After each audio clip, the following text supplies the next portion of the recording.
All right. Well, good afternoon, everybody. Coming live from 1950 South Shepherd here in El Reno. We have some special guests on today who would like to share with them uh, how to get some services. I wasn't aware myself until a couple months ago about these programs. And I think it's very important that people understand that this help is available. They're advocates. They do a lot of work behind the scenes. That probably doesn't get the recognition that it needs. But I'm just glad that they decided to come here with us and use our live stream to kind of put a PSA out. So would you ladies like to introduce who you are and what you do? Good afternoon. My name is Bernice Armstrong. I'm the social worker for the Tribal Family Advocate and Prevention Program, which is with social services and also help with the victim services. And I've been here since 2014, and I've been doing that program, so pretty much familiar with being an advocate and also helping the advocates do their jobs. All right. Well, thank you. My name is Anna Romero. I had a daughter that passed away in 2014.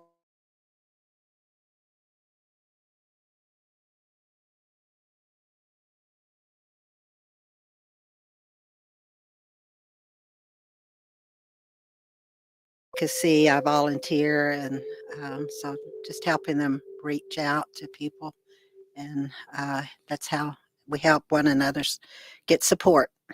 And I'm all for that. Well, thank you. Thank you, ladies, for coming on. I think it's very important because, like I was saying earlier, a lot of people ain't even aware that these services are available.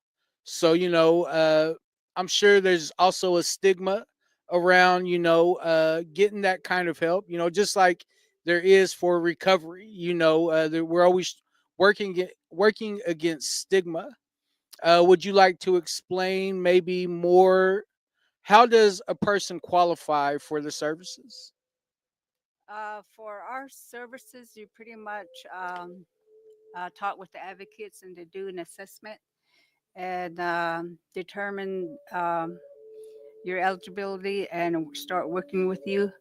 Um, as for my part, I pretty much do a lot of outreach and education and trying to provide the best materials and working with other agencies to address barriers that provide victims to get easier access to other services through the state, federal, and the local and tribal. So I worked with the emergency room at one time with victims, rape victims that go through the ER, and the nurses there were telling me that more likely the victims leave because they're very pretty much stigmatized and afraid, and they pretty much not never follow services at all the emergency rooms, Clinton, Watauga, and up in Woodward. So we're trying to figure out what was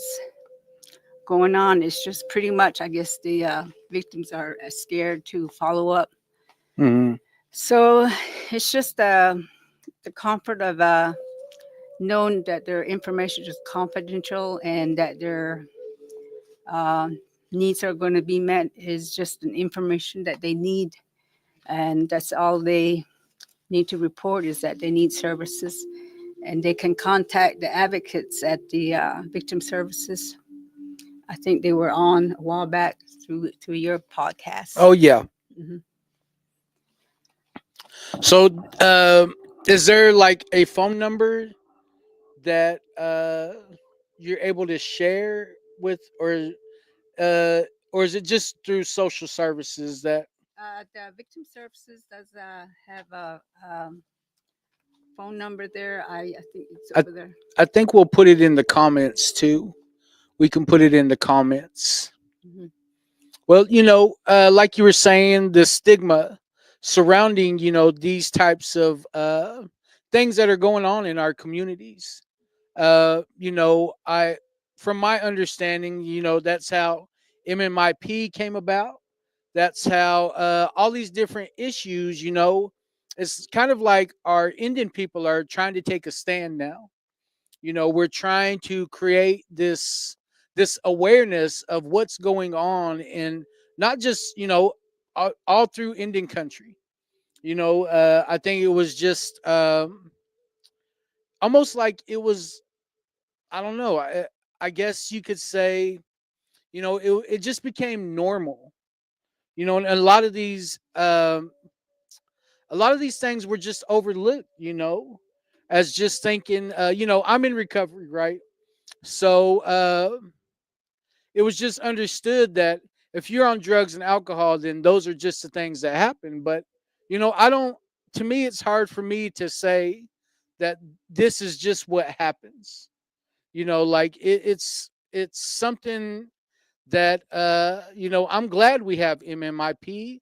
I'm glad we have women and men, that are willing to take a stand now and bring awareness to this issue, because just being from CNA country, I was raised in Western Oklahoma. I grew up in a Cheyenne community, and I was just taught, that there's nothing more. A man can never be as high as a woman, because a woman gives life, so they have that direct connection to the Creator, and we should treat them as such. We should always honor them, always give them their place. So I know that's on one end of it, but then there's also the other end. There's just some people that weren't fortunate like me to be taught those things. So I feel like that's where a lot of the issues begin. I have a lot of friends from around this area who never knew any, never heard anybody talk like that, never heard anybody pull them aside and say, hey, you probably shouldn't be doing that, or so I'm glad you ladies decided to come on today. And what do you, Bernice, what do you feel like is like one of the main barriers that you see that might stop a person from wanting to uh, pursue these kinds of services? I think it's probably just their self perception that there's probably not any help, and also um, transportation can be a problem. Also, that when you step outside of the home to report something, you would lose your family or your home, and you will end up not having a home to. Yeah, And it's hard to for women that are in domestic violence to get up back up on their own, um, especially if they don't make the income. They depend on their partner to yeah, provide the income.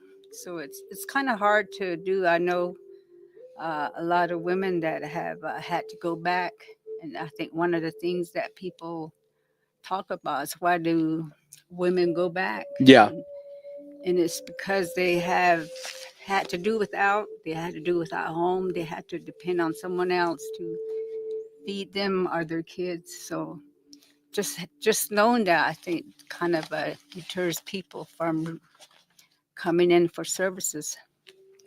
Um, Other than that, I think people, like you said, don't realize it's a problem out there. I yeah. know one of the statistics says that Oklahoma is number one in domestic violence, Wow. and they're number two in women dying from domestic violence.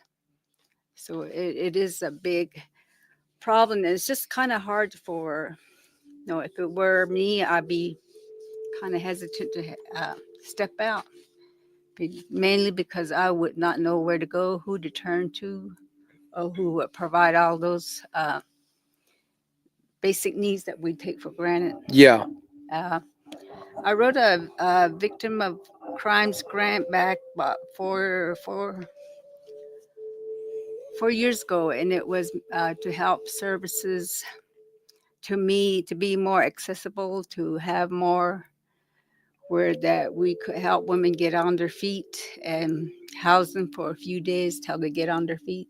Mm-hmm. Different type of services, and as we worked at the grant, there still were unmet needs, and one of the worst part of the unmet need was that people who have suffered losses through domestic violence. I think we had a young woman in the Clinton area that she was out taking her kids to for visitation with the father, and the father shot her in front of the kids, Yeah. leaving the kids by themselves.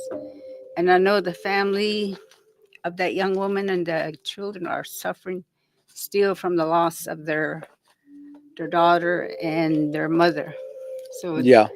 there are a lot of losses that I've come across that are ongoing, and we need support services and something to help people overcome or resolve their grief issues.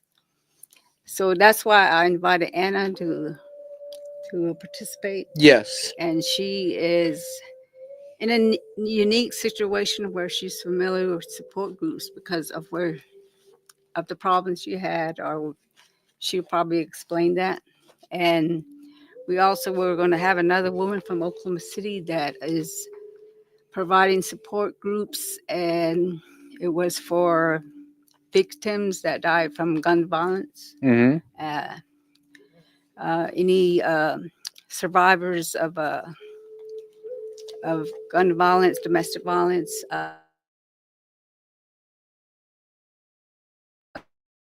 played a part in their life where it's hard to get over that. Yeah. So as Anna will probably share with us that what that entails. Yes.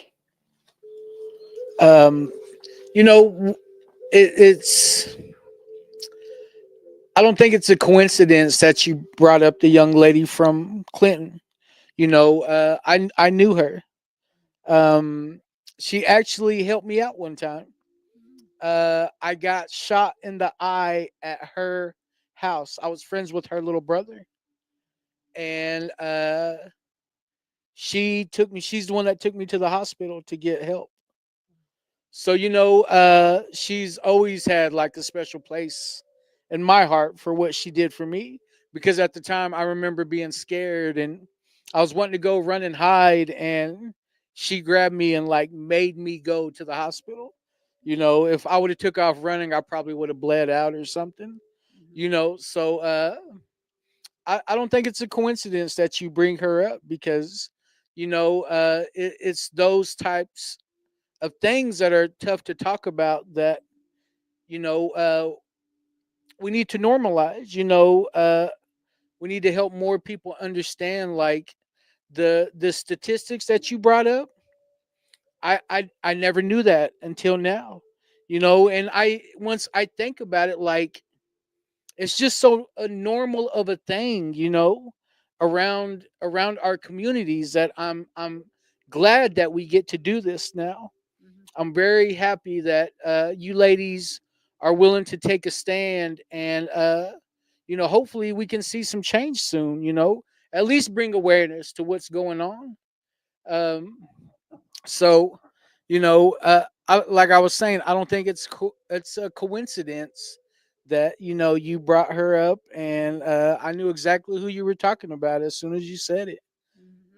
So very unfortunate. Like you were saying, it did leave. It that hurt. That really hurt that family. And it's just, man, it's a tough thing to talk about. But if we're not talking about it, then it's just gonna sit there and just keep going and going and going. And I'm just like I was saying, I'm just glad you ladies are here today. Anna, would you like to maybe explain to the people how you came about in bringing awareness? Um, well, first of all, I'd like to say that the incidents that happened surrounding my victim of violent crime uh, was a family issue.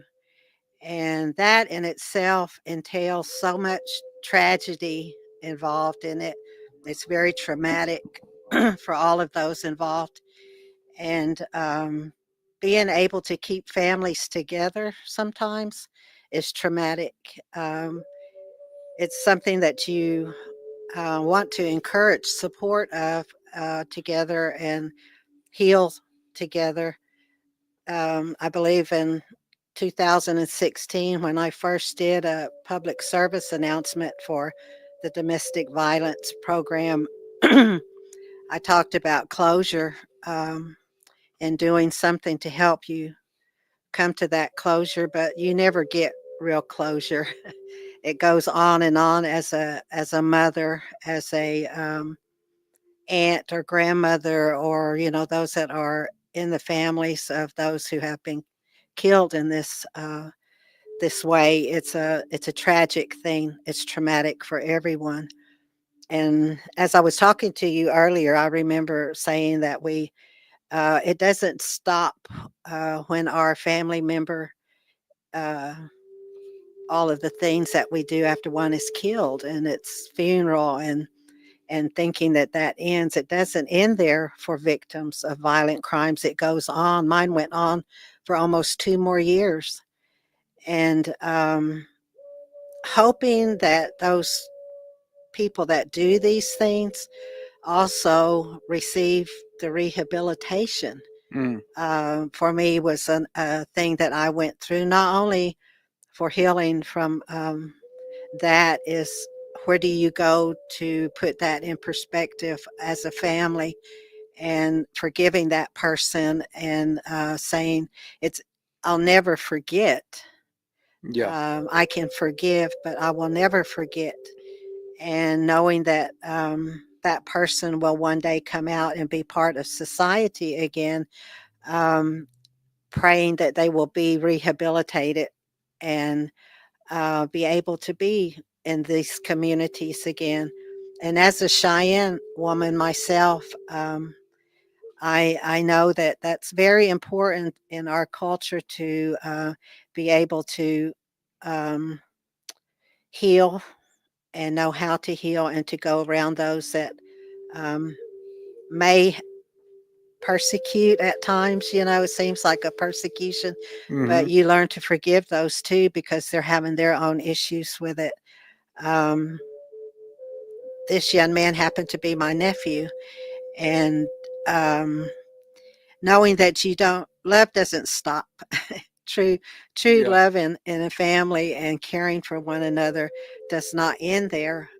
It's traumatic when it happens that one is taken from you, but that healing part of it is being able to reach out and talk with other people that have had trauma in their families. That's how I began to go out at the first, after about a year, into the community and reach out to those. And it wasn't considered a domestic violence case, it was a victim of violent crime.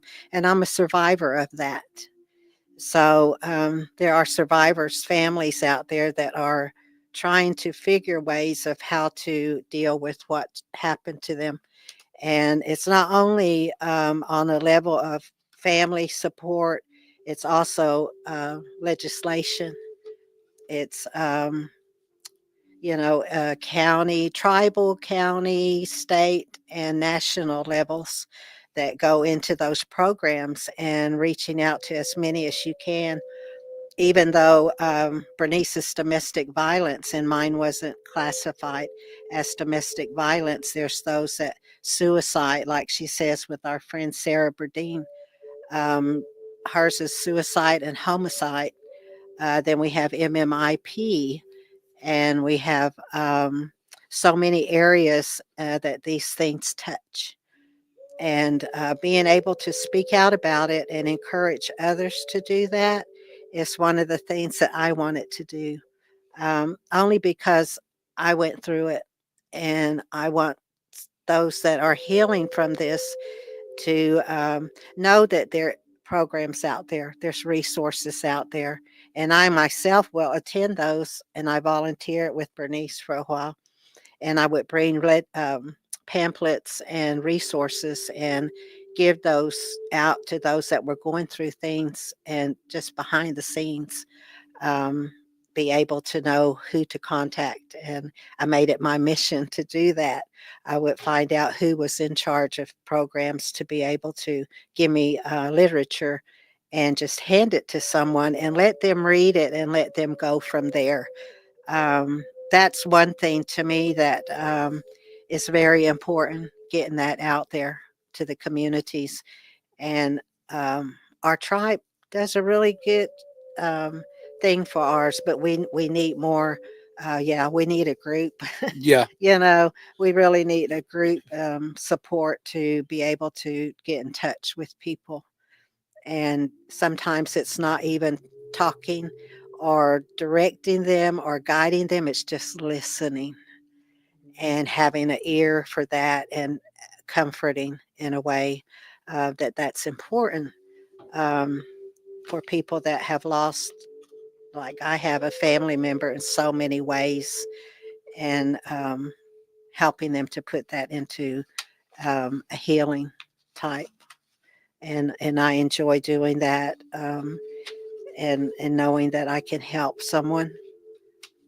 That's what I want to do, and I don't get paid to do that. Yeah. I love to go out and just know the resources and the people that are involved in it, and encourage them too, to please don't give up. You know, what you're doing is important, and we need it in our communities. And so I try to do that as much as I can, even doing the walks.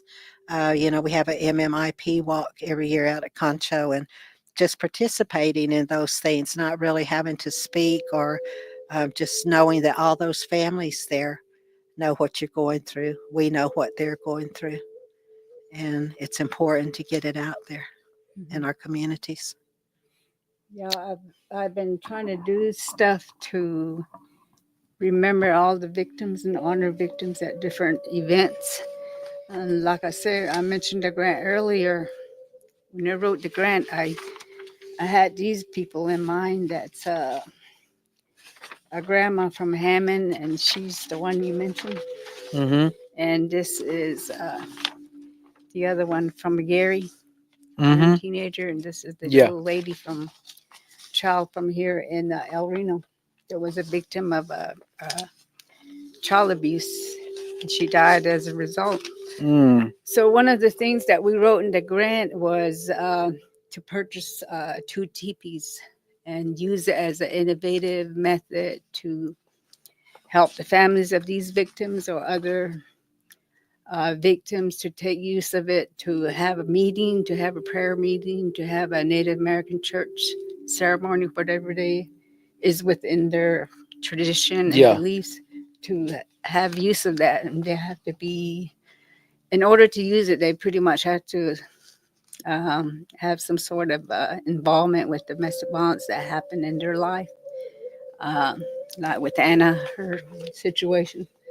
I just wanted to make that available, that information available, that they need any type of services to take part within the tribal setting, traditional setting, that would be available to the victims. Well, I believe that what you all are doing. I mean, it's powerful.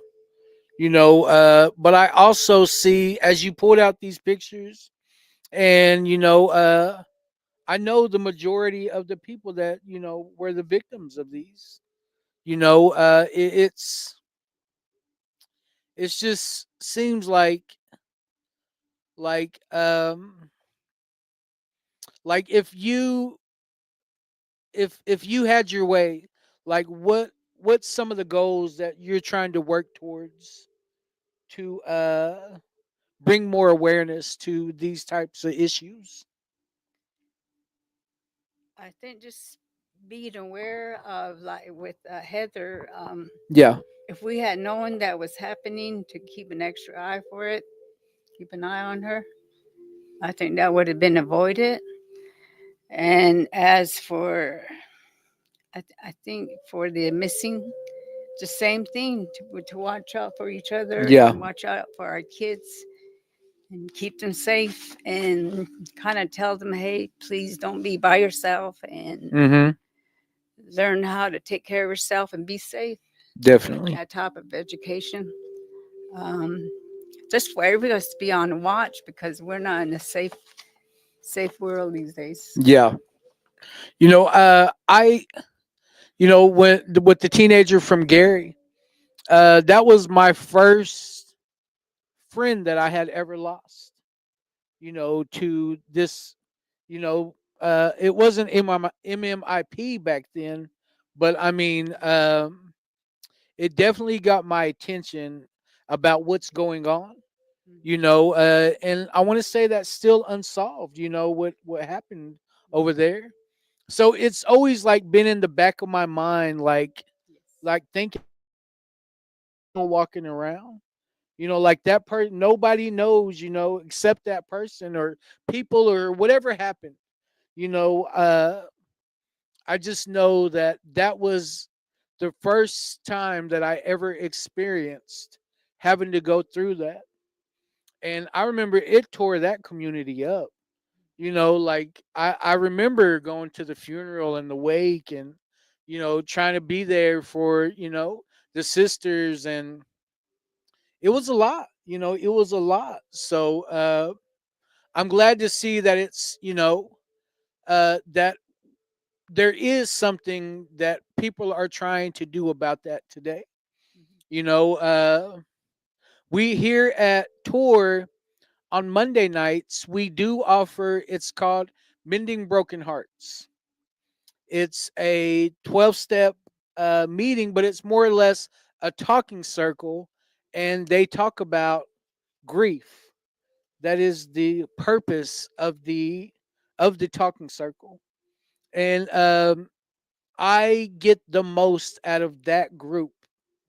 I also had a son that committed suicide when he was 14 back in 2016.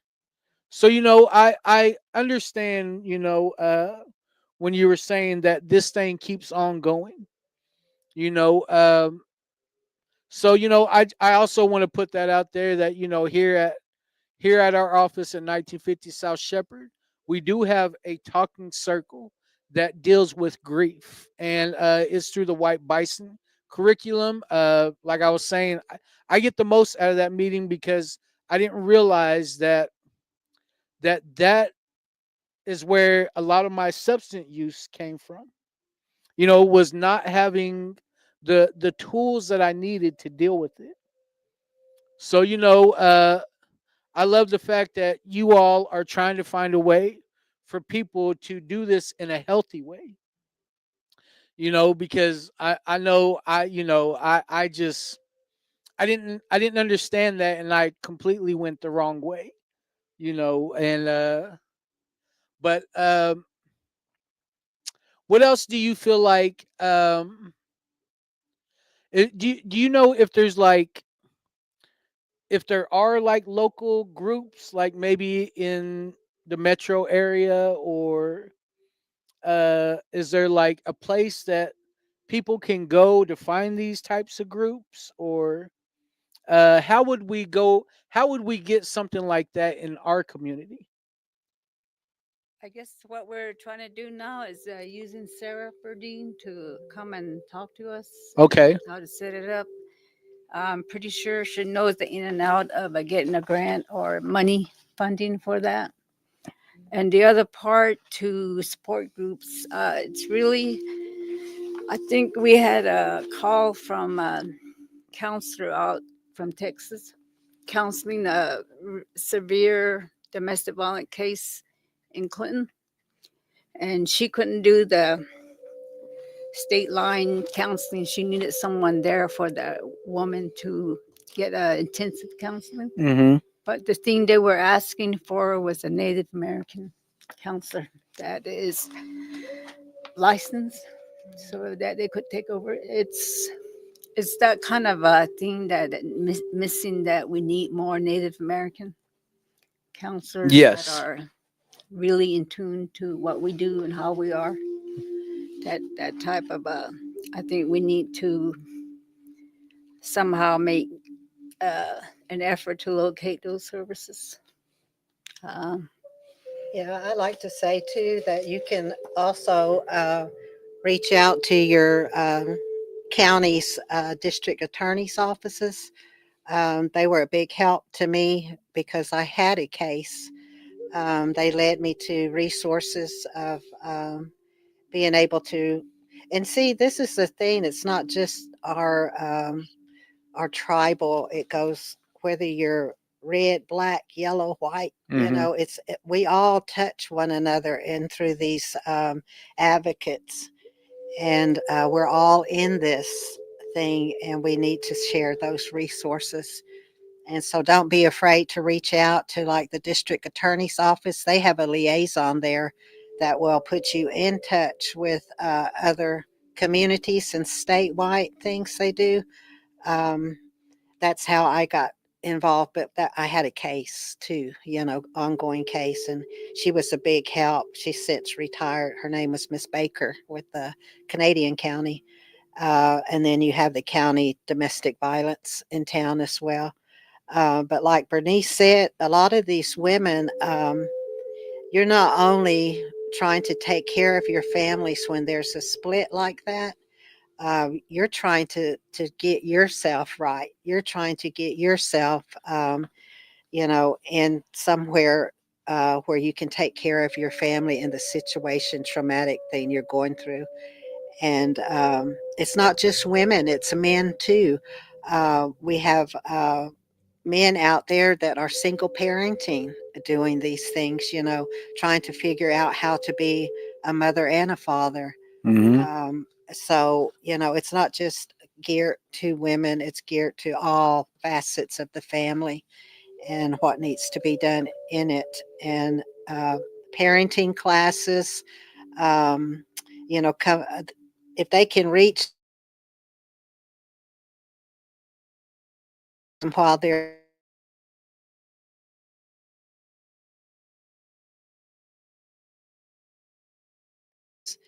and I'm all for that too. It's not just punishment and getting this stuff. It's about helping those that have done and changed their life around and came out rehabbed to get those resources they need as well. And it affects everything. Affects your lives in different ways, and they can be changed. Our communities can be changed. It's getting people to speak out and talk with one another and know that we can support and encourage one another. So, I think the absence of a tribal police force is could be a good step to helping with domestic violence. We don't have our own tribal police in in the area, so we tend to go to the counties or to the local Mm-hmm. township, and they're the ones that provide those first first responding crisis type situations. And normally the DV providers in the area are pretty good. We work with them, and they're pretty much get back with us, and we pretty much support each other and help each other in those situations. So um, I think, like she said, a lot of more education, a lot more caring for not be a bystander and watch things. Need to be more accountable and help. Hey, what's going on? But then again, it's sometimes dangerous to step out in those situations. So you pretty much have to know where you're at and what you're doing. Mm. Well, if I've learned anything about what we do as a program, it's our community partnerships, that are huge for us. If we can't provide something, then we know somebody that can. I think that's it sounds like that's kind of like the situation that, y'all are going through. Just being able to let a person know, like, like everything's going to be okay. You don't have to go through this alone. um and then being able to speak from experience, I think that's very, very powerful. Same way with what we do over here at Tour. I use my lived experience to help the next person. So I'm so proud of, that there is a group of individuals out there who are ready to do something about this. And the awareness, the accountability, as a community, I think is very important. Is there any more details about your programs that you would like to, uh maybe, is there anything that you feel like you left out, or? No, just having awareness of domestic violence, child abuse, and even with MMIP, and also January is the month for human trafficking, and they all Yes. pretty much pull together MMIP, human trafficking, because we are experiencing nationwide a huge increase on our Native women being abducted and missing across the state. So yes, um, I know there's a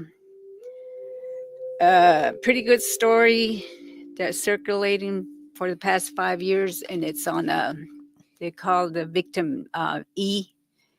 Her first name starts with an E, and she got into human trafficking. She was recruited by a person that was on the internet. So the internet and YouTube and all of them are big players in putting women into human trafficking. So that's the other big part of probably being aware of domestic violence and human trafficking is watch what's going on YouTube, especially with your kids. That's how the young lady E was recruited through the internet, and it's a pretty dangerous, serious situation with that. She went and got trafficked into prostitution, and she was barely able to get out. Well, I think it's amazing that they come back and are willing to use their lived experience, to help other people. Um, it it it makes me feel a little bit better that, we're thinking about Heather and Leah, and your daughter. Remembering them in this way, to help other other victims out. You know, it it me just knowing Heather, since I was a little boy. I've known her like since I was a little boy. So for us to be sitting here saying, we don't want that to happen ever again. We need to bring more awareness to every community. Like you were saying, it's not a white, red, yellow. It's a human problem. And if you've never experienced it, I would have to say you're very, very lucky. You're a very lucky person. Like I said, it was just something that was so normal. It was just so normal, in the household, that I lived in here in El Reno. Um, so, I love the fact that, uh, it's time to do something about this. And I'm just glad that you all decided to come here today to share, your testimony and your programs with us. I, w- you know, I would love to help too. It just, this is we need more PSAs like this.